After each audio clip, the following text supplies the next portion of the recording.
Je cède la parole à Dominique Alberto, qui est le directeur territorial pour les Alpes du Sud de la Banque Populaire Auvergne-Rhône-Alpes, qui est notre partenaire sur ce salon et de manière générale un partenaire fort de la Chambre de commerce et d'industrie des Hautes-Alpes. Donc, je remercie vraiment M. Alberto de se rendre disponible aujourd'hui pour aborder cette thématique dans le cadre de Recrea et ce webinaire. Comment convaincre son banquier? Tout un programme, Monsieur Alberto. Je vous laisse la parole. Tout un programme et on y est arrivé, c'est le principal. Très bonne.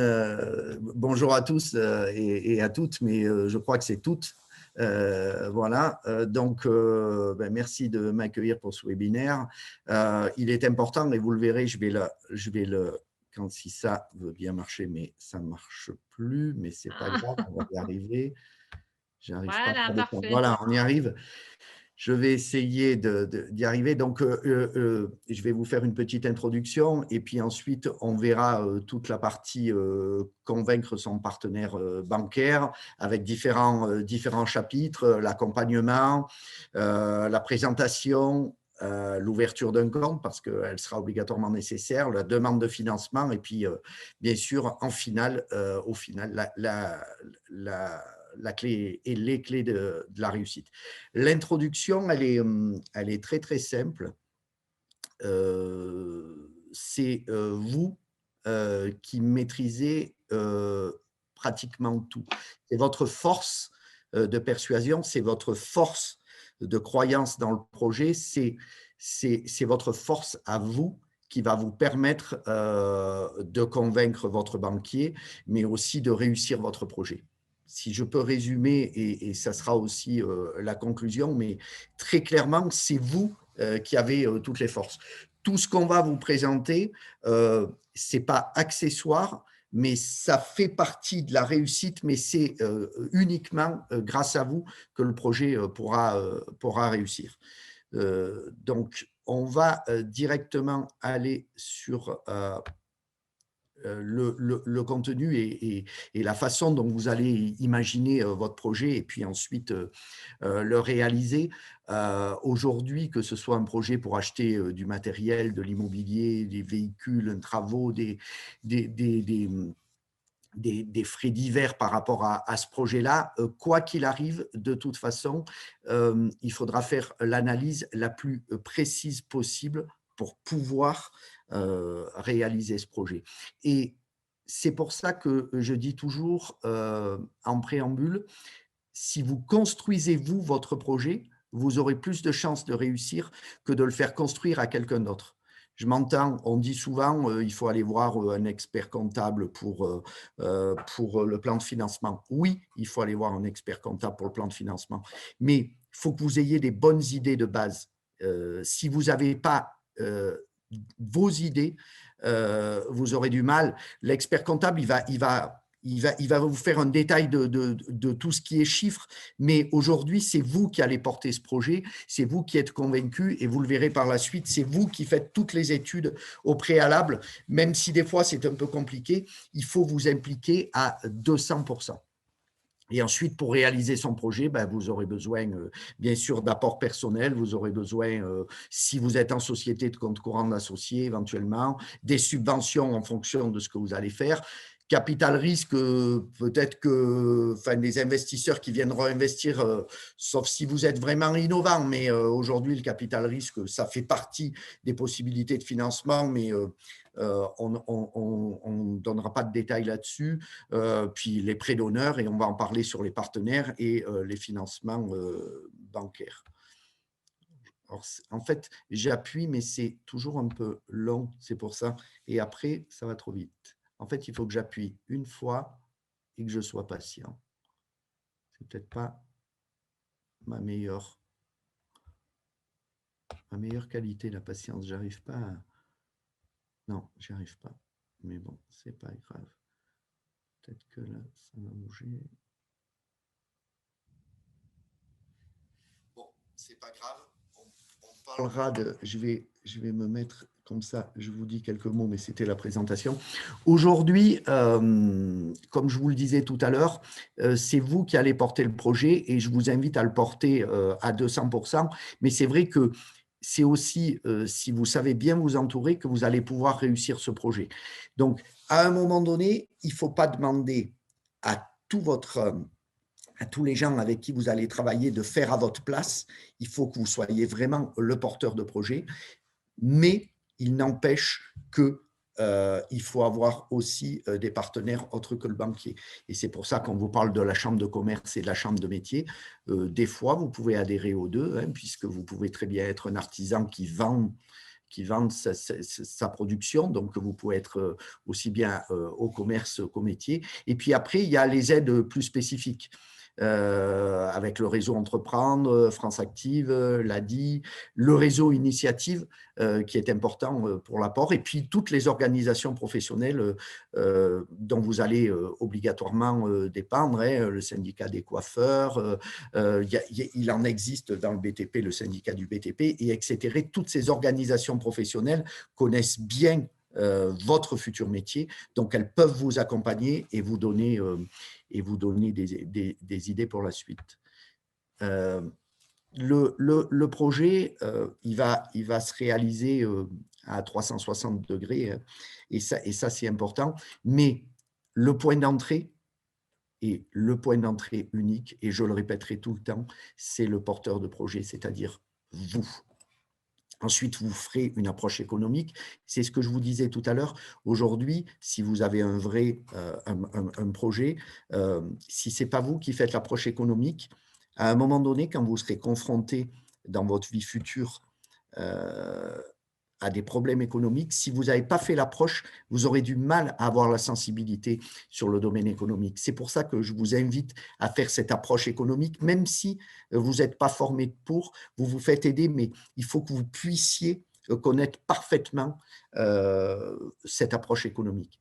L'approche financière, avec l'aide du comptable qui est indispensable, mais qu'il faudra faire et connaître, parce qu'il va falloir le défendre devant le banquier. Tout ce qui est donné en termes de risque, et il peut y en avoir en fonction du métier que vous allez choisir, et puis tout ce qui est le volet réglementaire, les obligations. Je prends un exemple, vous décidez d'acheter un engin pour vous louer à certaines entreprises. Si vous n'avez pas les CACES, globalement, vous pouvez pas utiliser votre engin. Donc, tout ça, ça se fait bien en amont. Alors, c'est un exemple grossier, hein, parce que j'imagine bien que dès qu'on se lance là-dedans, on connaît tout le volet réglementaire, mais c'est important de l'affiner. Et tous ces volets, il faut que vous les maîtrisiez à 100%. Vous êtes le cœur de ce projet.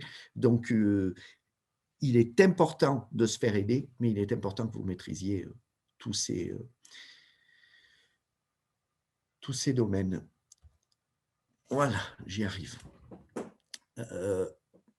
Ce qui va faire la différence pour un porteur de projet, c'est aussi votre expérience professionnelle.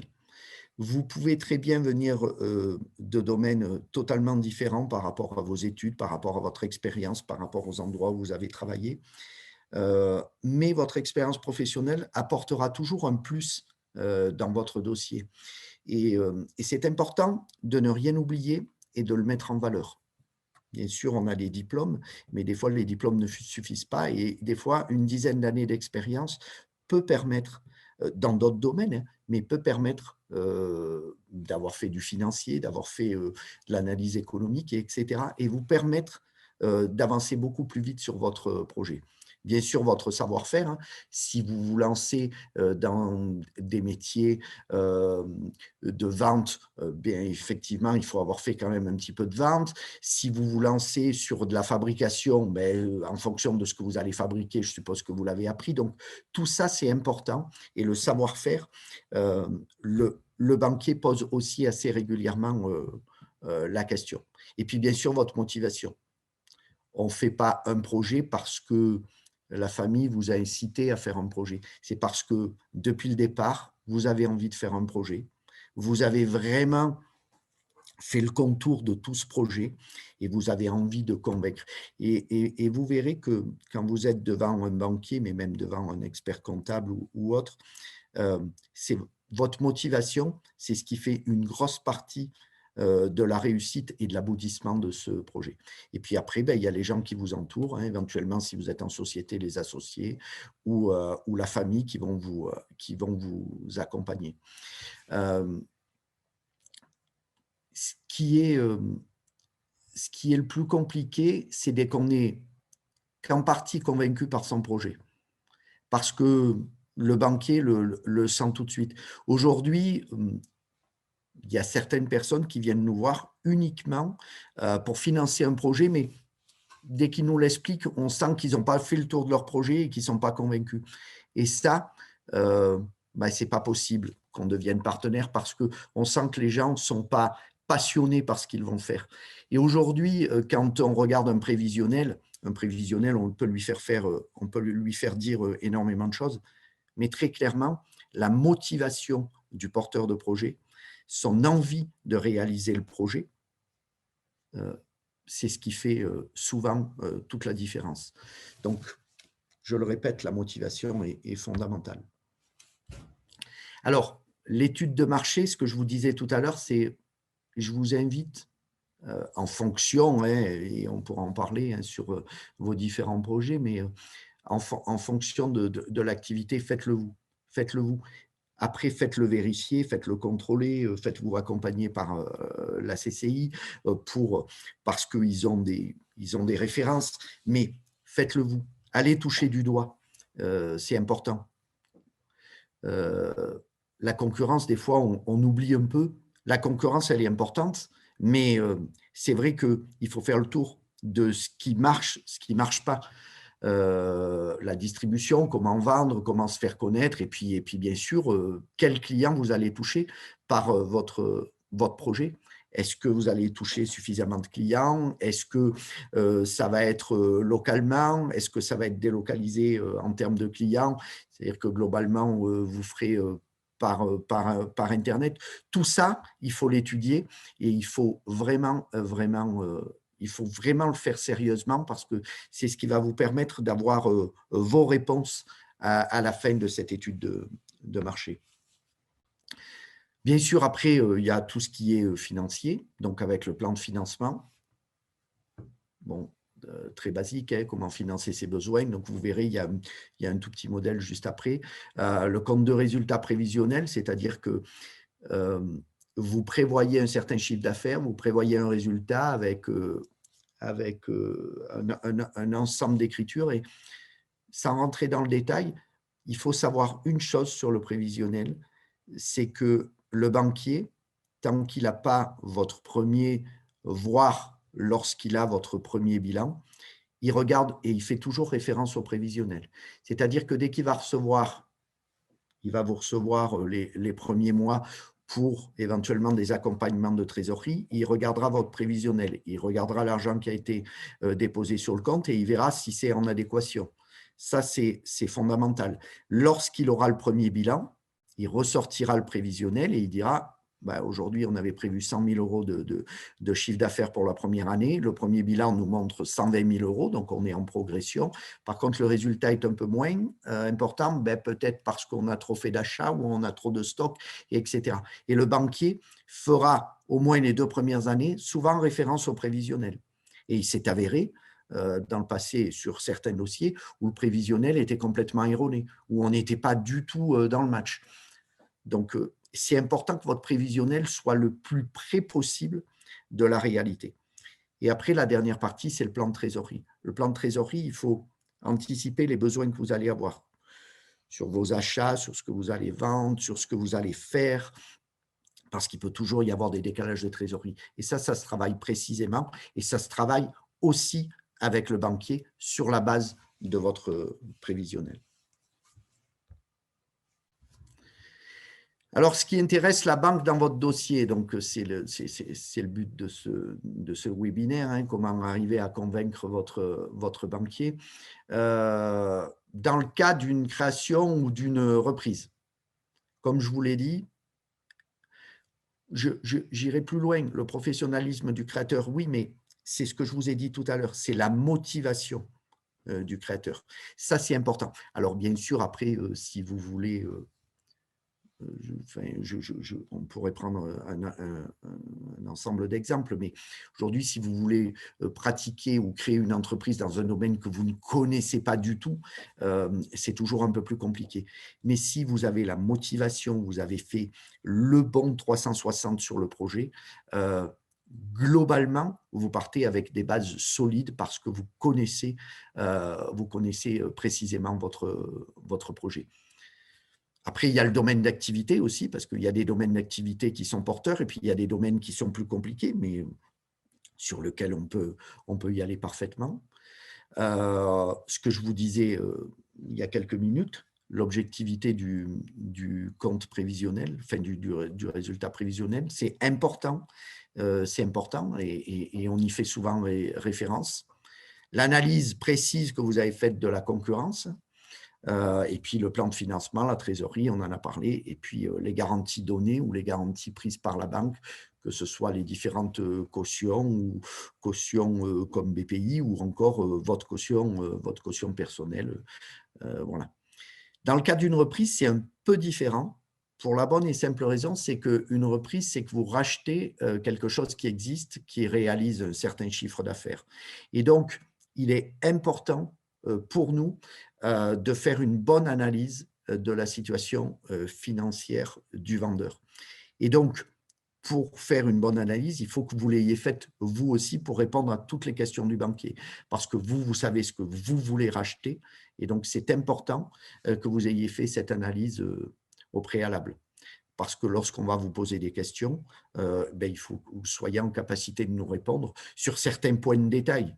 Sur le global, globalement, on aura les explications dans le compte de résultat, mais sur le détail, par exemple, le type de fournisseur, par exemple, la localisation des clients, est-ce que c'est sur le département ou est-ce que c'est sur la région ou au niveau de la France, ou est-ce qu'il y a du travail à l'international, j'extrapole volontairement.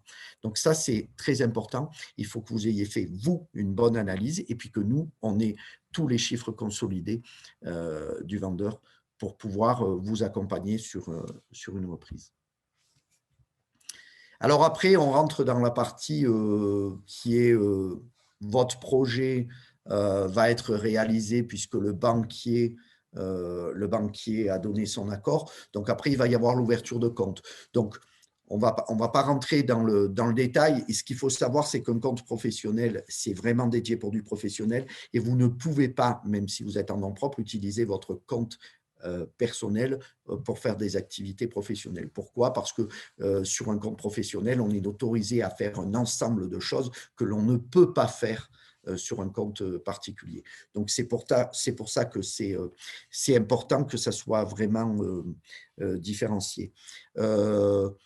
Alors, il y a plusieurs choses. Vous pouvez aller dans une autre banque et vraiment séparer la partie particulier du professionnel et puis vous pouvez tout rassembler. Ça, c'est votre choix, votre sensibilité, votre sensibilité aussi et puis votre partenariat avec votre banquier tant particulier. Est-ce que c'est lui qui deviendra votre banquier professionnel?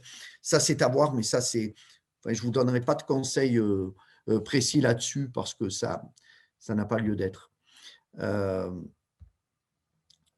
Voilà, il faut que je revienne, si j'y arrive.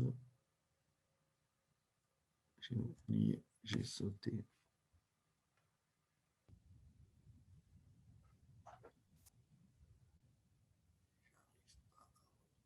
Par contre, ne vous gênez pas, et je ne vous l'ai pas dit en préambule, si vous voulez poser des questions au fil de l'eau, il n'y a aucun souci. Hein. C'est peut-être des fois plus facile, hein, parce que là, moi, je déroule. Alors, la question que j'allais vous poser à l'instant. Oui, dites-moi. Chaque participant a accès au son, donc vous n'hésitez pas à poser vos questions en direct, c'est plus facile. Oui, c'est beaucoup plus facile. Donc là, vous avez un résumé global des crédits et par rapport au pourcentage qu'on pourrait financer et puis une durée éventuelle. Bon, on ne va pas rentrer dans le détail. Tout dépend vraiment tout dépend de votre projet, tout comme le slide d'après qui est sur… il faudrait que je fasse une formation pour… Passer les slides, voilà. Donc, sur le slide d'après, vous avez le plan de financement avec vos différents besoins et les ressources. Donc, c'est un peu ce qu'on vient de dire, hein, voilà. Donc, aujourd'hui, là, on ne va pas rentrer dans le détail parce que si vous avez avancé dans votre projet, ça, c'est quelque chose que vous avez déjà fait.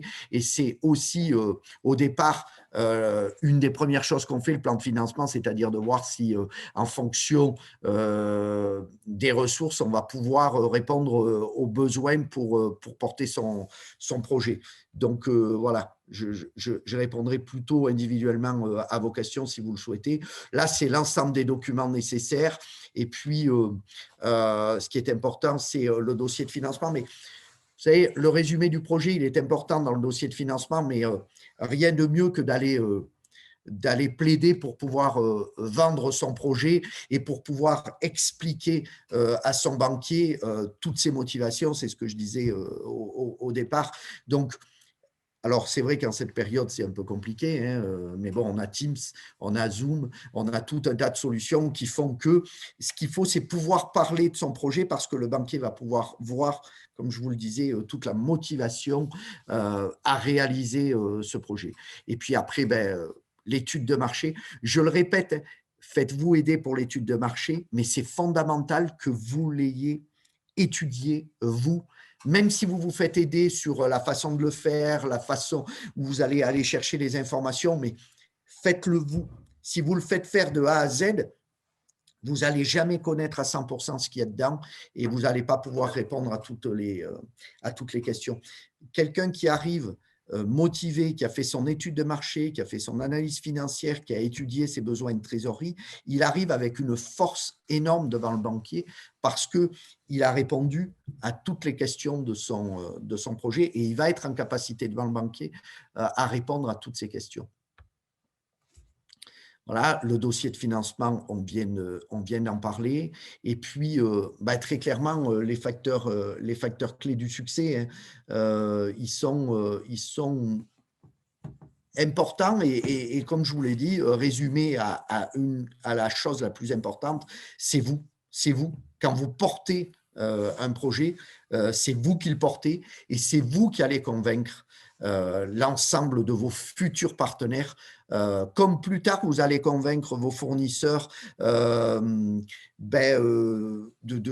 d'acheter certains produits plutôt que d'autres, et etc. C'est vous qui portez le projet, donc c'est à vous à convaincre. Et la force de votre projet, c'est vous. Vous ou l'ensemble de vos associés, puisque si vous êtes sous une forme juridique différente, des fois, vous êtes pas tout seul. Mais voilà. Et puis après… Donner du sens, donc, Dominique, c'est ce que vous dites, hein, donner du sens à son projet, savoir ce qu'il y a derrière X milliers d'euros de chiffre d'affaires, si on le traduit en mois, en nombre de clients, tickets moyens, enfin, c'est ces indicateurs-là que vous attendez quand vous parlez d'études de marché aussi, je suppose. Totalement. Mais c'est vrai que, en fait, tout ça vient dans la motivation que vous avez à présenter le projet et logiquement, c'est parce que vous avez bien présenté votre projet que vous connaissez toutes ces réponses aux questions qu'on va vous poser, hein, très clairement, sur l'étude de marché. Combien il y en a qui font le même métier que vous, où est-ce qu'ils sont localisés, quels sont les clients, et etc. Et ça, c'est des questions qu'on va vous poser. Et il n'y a que vous qui pourrez y répondre si vous l'avez fait. Bien sûr que si vous l'avez fait faire, vous pourrez toujours y répondre. Mais vous n'aurez pas la même intensité et la même façon de convaincre un banquier que si vous l'avez fait vous et qu'on le sent. Voilà, c'est cette motivation qui est la plus importante. Et aujourd'hui, toutes les réussites, c'est la motivation à convaincre les différents partenaires et entre autres le banquier, parce qu'il n'y a pas que le banquier à convaincre, il y en a bien d'autres. Mais aujourd'hui, pour convaincre le banquier, c'est cette motivation personnelle que vous avez. Et l'ensemble des… Moi, je dis, beaucoup de choses sont indispensable, mais à la fois accessoire aussi, parce que ça fait partie, un plan de financement, il faut l'avoir, c'est indispensable, mais il y a différentes façons de présenter un plan de financement. Il y a le plan de financement basique, comme le prévisionnel, et puis celui qui est un peu plus recherché et qui va être le plus près possible de la réalité. Et si vous êtes près de la réalité, globalement, vous aurez plus de facilité à convaincre. Voilà, c'est pas plus compliqué. Vous ouvrez une boulangerie dans un endroit où il y a 300 habitants, dans un tout petit village du fin fond des Hautes-Alpes. Vous ouvrez une boulangerie, vous annoncez 1 million de chiffre d'affaires. Le banquier il va vous regarder pour vous demander comment vous allez arriver à 1 million de chiffre d'affaires. Si c'est vous qui avez fait le prévisionnel, vous savez ce que vous avez mis dans le prévisionnel et vous arrivez à le convaincre que vous allez pouvoir faire 1 million de chiffre d'affaires. Bon, si vous y arrivez, vous êtes très fort, mais vous allez pouvoir arriver à le convaincre. Parallèlement, si vous ne savez pas ce que contient le chiffre d'affaires parce que ce n'est pas vous qui avez fait le dossier, vous ne pourrez convaincre personne et vous ne pourrez donner aucune explication. Donc, c'est pour ça que je répète en boucle, mais c'est vous la force. La force de votre projet, c'est vous. Après, oui, vous vous faites accompagner pour tout le reste. Et puis, le banquier, c'est une relation de confiance. Et si ça ne marche pas au départ, c'est rare que ça marche ensuite. Ou alors, il faut des efforts. Aujourd'hui, il faut qu'il y ait un vrai feeling.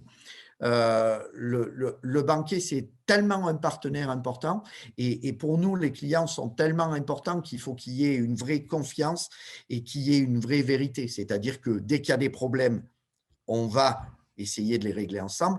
Dès qu'il y a des très beaux résultats, on va aussi vous accompagner pour convertir ces résultats vers certaines solutions, que ce soit d'épargne, de fiscalité, etc. Donc, on est vraiment des partenaires. Mais comme vous êtes partenaire avec votre comptable, on est tous des partenaires, mais c'est important de choisir dès le départ les bons partenaires pour se sentir accompagné, même si vous êtes toujours le porteur de projet et c'est vous qui avez la main. Mais à un moment donné, vous allez avoir besoin d'aide, ne serait-ce qu'avec le banquier pour la trésorerie. Vous avez décidé de changer, vous vendez des vêtements, vous avez décidé de changer tout le décor de votre, parce que vous êtes persuadé tout le décor de votre commerce, le banquier va vous accompagner parce que lui aussi, il est persuadé que vous allez aller dans la bonne direction. Donc, c'est ce partenariat qui est important, cette confiance pour pouvoir vous accompagner dans l'avenir parce que le démarrage d'un projet, c'est une chose, mais il faut que le projet y dure. Et dès qu'on fait le constat 20 ans après que tout a marché, que tout est sur les rails, que tout fonctionne bien, que vous gagnez de l'argent, au final, le banquier, lui, il est content. Et puis, je mettrai des guillemets volontairement, mais le banquier gagne aussi de l'argent. Donc, ce partenariat, il est important. Oui, il faut être un peu honnête, mais ce partenariat, il est important et il est gagnant-gagnant. Si je peux me permettre, Dominique, peut-être qu'il y a une question concernant justement le contexte sanitaire, vous en avez parlé tout à l'heure. Est-ce que face à ce contexte, il y a, d'un point de vue de banquier, justement, des secteurs d'activité sur lesquels vous êtes vigilant ou, pour ne pas dire frileux, potentiellement, ou comment vous agissez face à ça quand vous rencontrez, par exemple, un professionnel qui a un projet d'ouvrir un restaurant? Comment vous accueillez cette réflexion et ce projet? Alors, aujourd'hui, on n'a aucun a priori sur tous les dossiers. Pour la bonne et simple raison, c'est que tout le monde connaît le contexte. Donc, aujourd'hui, les porteurs de projets, il y en a quand même beaucoup moins. Et puis, ils connaissent aussi le contexte. Des restaurants pour cibler ceux qui sont pas plus en difficulté, mais qui font partie des populations en difficulté, globalement, non, on a la même approche. On a la même approche qu'avant. On a un peu plus d'expérience parce qu'on sait que ça peut arriver, une fermeture pendant X mois. Et d'ailleurs, ils n'ont toujours pas réouvert. Donc, et on ne sait pas quand est-ce qu'ils vont réouvrir, même si on a quelques brides de promesses. Mais aujourd'hui, on a toujours la même analyse. Si l'endroit est stratégique, je prendrai un exemple concret qu'on connaît bien dans les Hautes-Alpes, le pied des pistes. Aujourd'hui, les stations n'ont pas ouvert. Donc, très clairement, cet hiver, c'était compliqué d'avoir des références. Et d'ailleurs, il n'y avait pas de commerce, il y en avait très peu à vendre dans le monde de la restauration, de toute façon, sur, par exemple, les stations de ski. Mais aujourd'hui, quelqu'un qui vient demain nous voir pour acheter un restaurant pied des pistes et qui ouvrira l'hiver prochain, à un moment donné, du ski, il y en aura toujours, sauf à ce qu'on ferme toutes les 27 stations des Hautes-Alpes, mais ça ne sera pas le cas.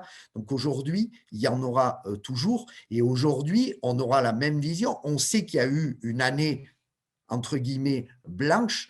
Mais aujourd'hui, on a quand même, si c'est une reprise du chiffre d'affaires passé, on a des bilans passés, c'est pour ça qu'on les analysera le mieux possible.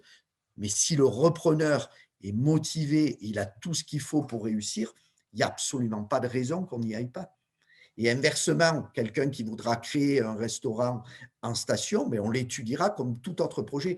Ce n'est pas la crise sanitaire qui va nous arrêter. La crise sanitaire, elle nous a momentanément retardés, mais je reste persuadé d'une chose, c'est que dès que tout ça sera derrière nous, la reprise va être énorme. La reprise va être importante et énorme. Aujourd'hui, dans plein de secteurs, il va y avoir une belle reprise. Donc après, il faut choisir le bon secteur, mais il y a plein de secteurs où ça va bien reprendre. Et je suis persuadé que cet automne, ça ira déjà beaucoup mieux. Je ne dis pas qu'on sera sorti de la crise, parce que je ne suis pas devin, mais je suis persuadé que ça irait beaucoup mieux et j'invite les porteurs de projets à venir nous voir, mais surtout, j'invite aux porteurs de projets à continuer à faire des projets parce que c'est important pour notre département. Et il y a plein de jolis projets. Il y a plein de jolis projets que l'on voit sortir. Aujourd'hui, par semaine, on voit 10 à 15 projets hein, dans toutes les agences. Moi, je gère 13 agences sur 04-05, mais on voit une quinzaine de projets toutes les semaines. Alors, il y en a qui sont aboutis, il y en a qui sont un peu moins aboutis, il y en a qui sont décalés dans le temps parce qu'on va attendre la fin de la crise sanitaire, il y en a qui sont pour tout de suite parce qu'ils peuvent être utiles à la crise sanitaire, et etc. Donc, très clairement, il ne faut pas se censurer, mais comme je le dis depuis le début, il faut être motivé, il faut être convaincu déjà de ce qu'on va faire pour pouvoir convaincre les autres. Puis à partir de là, il n'y a pas de… Moi, je n'ai pas d'inquiétude. Enfin, moi, je n'ai pas d'inquiétude. Comme toujours, après une crise, que ce soit sanitaire ou autre, il y a toujours un rebond qui est énorme. Donc, il va y avoir des belles choses à faire. Hein. Et voilà, il ne faut pas se censurer. Et puis, ce qui est aussi important, c'est d'intégrer aussi ce contexte dans le projet pour rebondir, pour modifier peut-être quelque peu la façon dont on envisage une commercialisation, pour intégrer le digital justement au cœur de la stratégie de l'entreprise aussi, de façon à avoir une option de maintenir la relation avec ses clients en cas de fermeture obligatoire. Mais nous aussi, à la CCI, je vous confirme, on a encore des projets et des beaux projets en accompagnement. Donc, en effet, il y a des opportunités qui se dégagent de toute situation, de toute façon. Regardez comment on sait se réinventer. Hein. Je veux dire, tout ce qui s'est passé pendant cette année, on sait se réinventer sur plein de domaines. Et aujourd'hui, s'il y a 3 ans, quand on étudiait un restaurant, on avait dit aux porteurs de projets, et s'il y avait une crise sanitaire et qu'on ferme 6 mois, ils nous auraient regardé en rigolant et en disant mais non, mais c'est pas possible. Et puis aujourd'hui, c'est arrivé et aujourd'hui, on a su rebondir. Alors certes, il y a eu les aides, mais aujourd'hui, je pense que le plus dur, ça sera le redémarrage parce que ça sera compliqué. Mais malgré tout, pas tous les restaurants vont fermer, pas tous les restaurants vont déposer le bilan, bien au contraire. Et je suis sûr qu'il va s'en ouvrir d'autres. Les gens se sont réinventés. Il y a eu même les étoilés, ils ont fait. Alors, c'est pas ce qui leur a permis de vivre, mais il y a eu des solutions et la France fourmille d'idées. Et donc, on aura d'autres soucis dans l'avenir. C'est pour ça qu'on ne peut pas se censurer sur un projet en évoquant, parce que si on envisage toutes les possibilités négatives de ne pas aboutir au projet, on ne sort jamais un seul projet. Donc, nous, on est là pour écouter, on est là pour accompagner. Et puis voilà, hein, regardez un exemple concret, les chauffeurs de taxi. Aujourd'hui, ils circulent beaucoup moins, mais demain, ils retravailleront. Et c'est pour ça que chaque métier est différent, il doit être analysé et c'est pour ça que passez du temps à analyser votre projet pour pouvoir réussir demain. Mais moi, je suis vraiment pas inquiet et nous, on est là, en tout cas avec mes équipes, pour vous accueillir et étudier vos projets. Peut-être qu'on peut échanger avec justement les participants. Je ne sais pas si Cindy, Mathieu ou Marion, vous avez des questions un peu plus précises. Alors, sans rentrer forcément dans le détail de votre projet, puisque c'est votre projet et que parfois c'est délicat d'échanger, mais face à la présentation qui vous a été faite. Est-ce qu'il y a des sujets qui vous ont interpellé, des besoins d'informations complémentaires? Même si après, il y a des mots-clés à retenir, hein, comme motivation, Ça. implication. Appropriation, hein, vous parliez de donner du sens à son projet, l'approche marché. On ne vous demande pas forcément de vous lancer dans à travers un questionnaire dans la rue, hein. C'est simplement déjà de réunir des informations clés sur la tendance de vos marchés, de bien identifier votre clientèle pour arriver à la quantifier aussi. Mais en gros, quand on parle de convaincre son banquier, c'est vous convaincre d'abord vous-même aussi de l'opportunité de vous lancer dans cette aventure, au point que vous pouvez aussi entraîner des partenaires de confiance, dont la banque notamment, dans votre sillage pour vous aider à vous lancer dans cette belle aventure de l'entrepreneuriat. Alors, je crois qu'il y a une question. Alors, oui, il y avait une question, Dominique. Demander un financement sans apport personnel est-il un frein considérable? Non, non. Après, ça dépend le domaine, ça dépend le montant du financement. Mais aujourd'hui, non, ce n'est pas un frein. C'est pas un frein. Après, si vous voulez emprunter 3 millions d'euros pour acheter un hôtel et que vous n'avez pas d'apport, oui, ça peut être un frein. Je veux dire, il faut dire les choses. Mais aujourd'hui, sur des petits projets, ne pas avoir d'apport, euh, je pense que euh, l'expérience est tout aussi importante que l'apport. À un moment donné, il faut cocher certaines cases. Vous êtes obligé de cocher certaines cases. Vous n'avez pas d'apport, mais vous avez de l'expérience. Vous avez fait ça, mais vous n'avez pas d'apport pour X raisons. Voilà. Vous avez de l'apport, vous n'avez pas d'expérience. Qu'est-ce qu'on va choisir. Donc, c'est pour ça qu'aujourd'hui, l'apport n'est pas indispensable en fonction du dossier que vous avez. L'apport n'est pas indispensable. Il y a, il y a plein d'autres possibilités qui font que le dossier peut quand même aller au bout et réussir et que vous puissiez être en réussite dans votre projet sans apport. Et ça arrive. Un dossier sur 3 n'a pas obligatoirement de l'apport. Là, en l'occurrence, Dominique, si la personne signalait que l'enveloppe globale de besoin de financement était de l'ordre de 25 000 euros. Voilà. Donc, effectivement, sur un montant de 25 000 euros, l'apport n'est pas indispensable.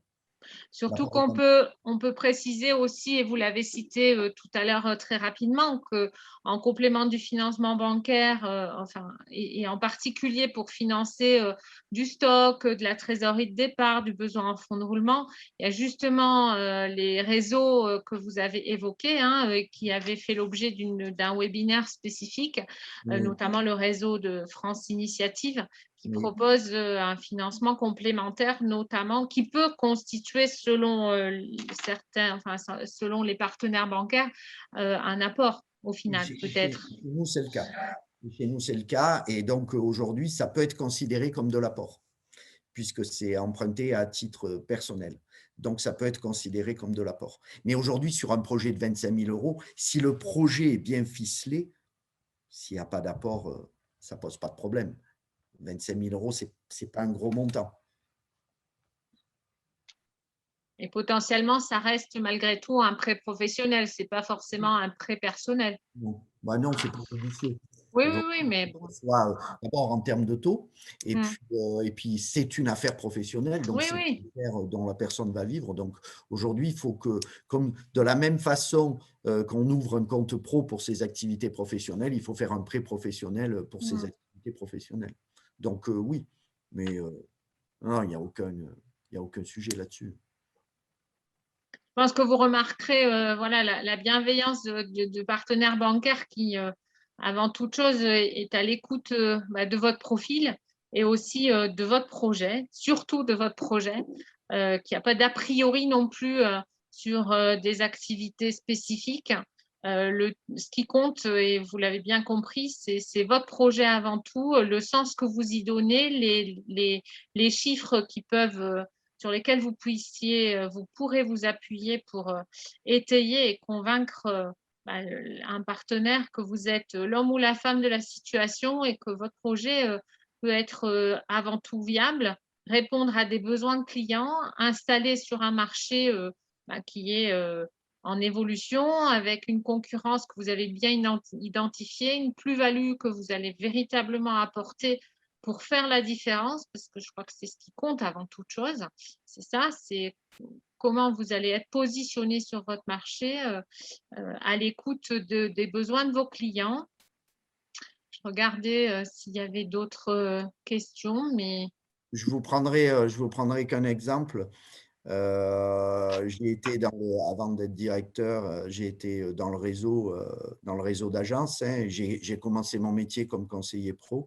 J'avais rencontré un comptable, pas un expert comptable, un comptable qui voulait se mettre carreleur à son compte. Il n'avait pas spécialement d'apport. Par contre, il avait une passion pour le carrelage. À l'époque, l'investissement n'était pas monumental. Il fallait un fourgon, du matériel, et il y en avait… alors, c'était en francs, donc je vais traduire en euros, mais il y en avait pour 30 000 euros. Je l'avais accompagné. Et aujourd'hui, il a une entreprise avec 10 personnes. Il travaille sur la Côte d'Azur et il a un chiffre d'affaires qui avoisine le million d'euros. Et il a de très, très beaux chantiers.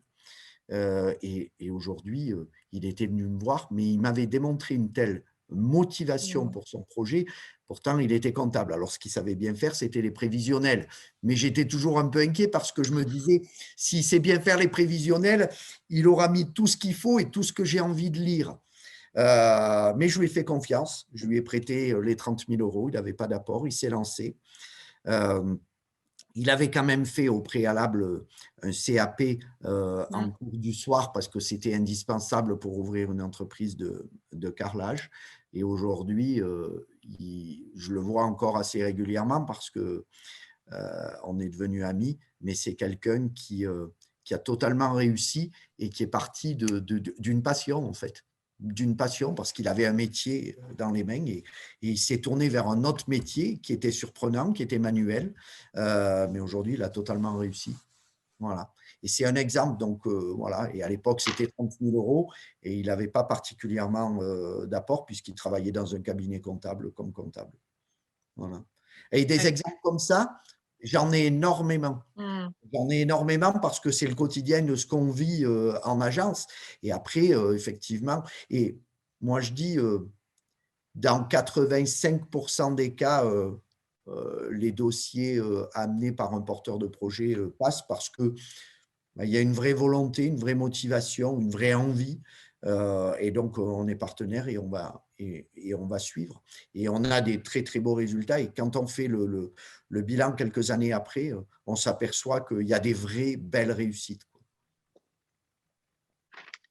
Oui, en tant que quand on est partenaire avec un partenaire bancaire et qu'une confiance s'instaure, il y a aussi ce volet conseil, vous l'évoquiez tout à l'heure, hein, en termes de suivi de clients, de partage et d'accompagnement sur le développement de l'activité. Donc, c'est des belles opportunités aussi.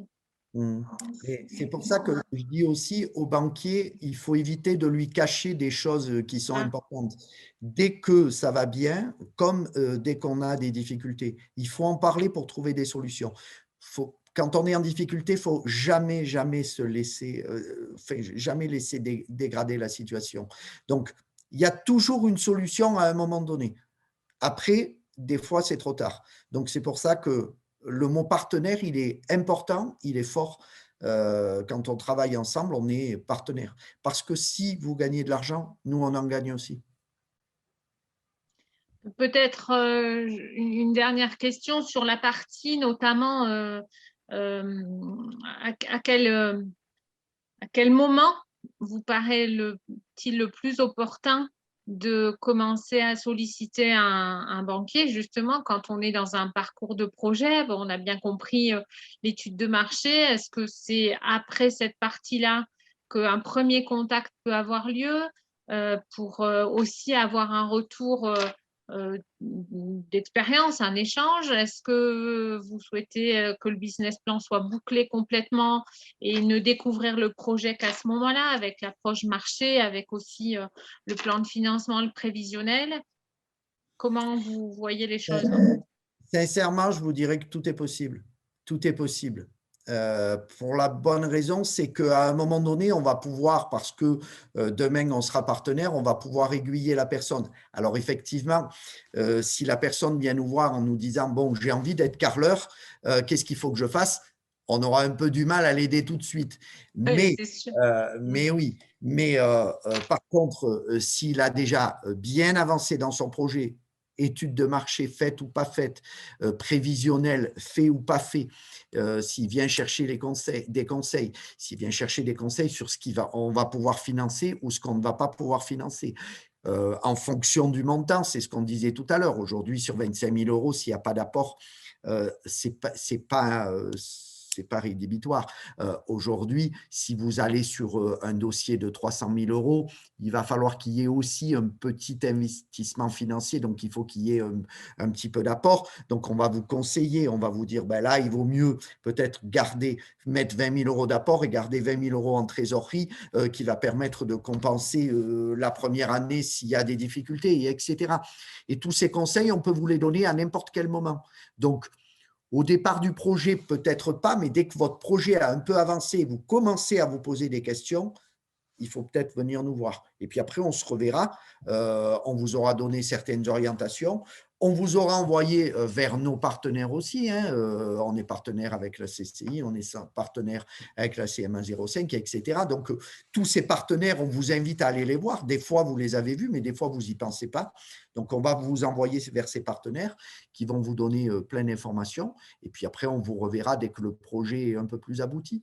Mais moi, je dirais à n'importe quel moment, du moment que vous commencez à vous poser des questions. C'est que vous avez avancé dans votre projet, donc vous vous posez des questions auxquelles vous n'avez pas de réponse, ou vous imaginez les réponses, mais vous n'en êtes pas sûr, venez nous voir.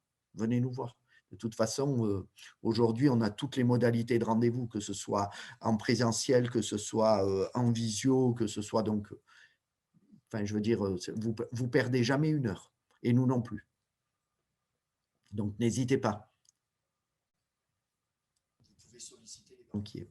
Est-ce qu'il y a des questions complémentaires que vous souhaitiez poser?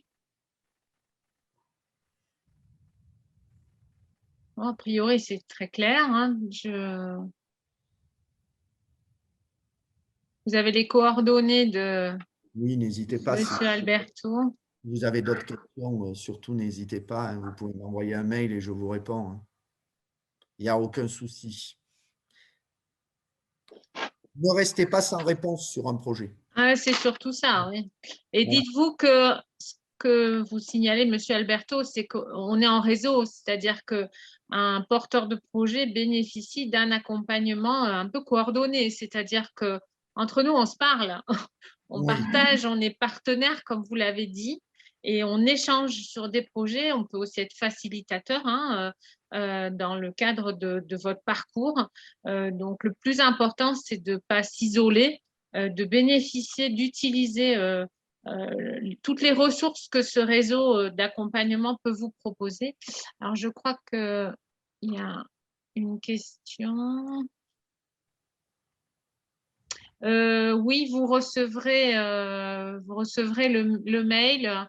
Vous aurez les coordonnées de Monsieur Alberto. Comme d'habitude, je vous diffuserai le support et sur lequel apparaissent les coordonnées de Monsieur Alberto pour échanger voilà, sur le projet.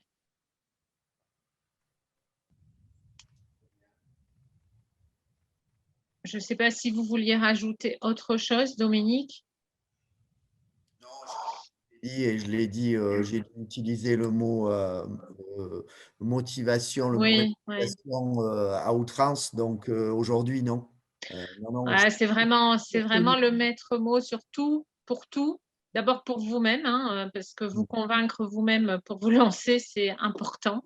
Et puis d'autant plus l'ensemble des partenaires. Je regarde.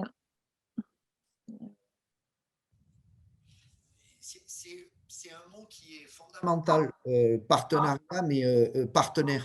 Parce qu'aujourd'hui, on va avancer ensemble. Donc globalement, il n'y en a pas un qui avance plus vite que l'autre. Mm. Ben, si vous avancez plus vite, c'est très bien, mais aujourd'hui, quand on est partenaire, on avance, on se comprend, on s'aide et on peut s'aider sur tout ce qui est bancaire, mais on peut s'aider aussi par rapport à notre expérience. Nous, on gère quantité Le portefeuille, ouais. des métiers qui peuvent ressembler et on peut vous donner des idées sur certaines choses. Donc, il y a un ensemble de choses qui font que le mot partenaire, il a tout son sens. Mm. C'est certain. Bon, mais écoutez, je crois que l'importance et l'important a vraiment été dit. Votre capacité ou votre force de conviction, c'est d'abord vous-même avec toutes les données que vous pouvez avoir collectées sur l'ensemble de votre projet. C'est la préparation de votre projet. De toute façon, tout ce qu'on se dit là, c'est aussi du bon sens quelque part parce que il est bien évident que pour vous lancer dans l'aventure de l'entrepreneuriat, en y investissant vos deniers personnels et en sollicitant un financement bancaire, vous avez aussi besoin d'avoir de la visibilité, besoin de pouvoir vous projeter, besoin de savoir sur quelle base vous allez vous asseoir et partir et vous lancer. Donc, ça ne peut pas être des sables mouvants, hein. Ça veut dire qu'il faut vraiment une base et des fondations solides pour votre projet. Et c'est justement l'approche marché. Après, le prévisionnel, c'est des objectifs de chiffre d'affaires, hein. C'est aussi vous challenger un peu sur des perspectives. En ayant un partenaire à vos côtés qui va vous suivre au moment de vos lancements parce qu'il croit en vous, qu'il croit en vous et à vos perspectives de développement. Et puis, tout au long de votre projet d'activité, en effet, la Banque populaire Auvergne-Rhône-Alpes est un acteur majeur en matière de financement de l'entrepreneuriat, que ce soit en création ou en reprise. La CCI est partenaire et effectivement, dans le cadre de ce forum Recréa, mais pas que, hein, on travaille en étroite collaboration avec la Banque populaire Auvergne-Rhône-Alpes pour vous proposer en fait, en tout cas, les solutions de financement ou vous mettre en relation avec ce partenaire. Merci beaucoup, Dominique, d'avoir participé à ce webinaire. Recréa se poursuit jusqu'à la semaine prochaine. Je sais qu'il y a encore quelques supports à diffuser auprès des participants. Et on se retrouve notamment en fin de semaine avec les experts comptables justement sur le volet comment bâtir aussi son plan de financement, son prévisionnel. Je vous souhaite à tous une très bonne fin de journée. Merci et puis à bientôt sur les réseaux. Au revoir. Au revoir.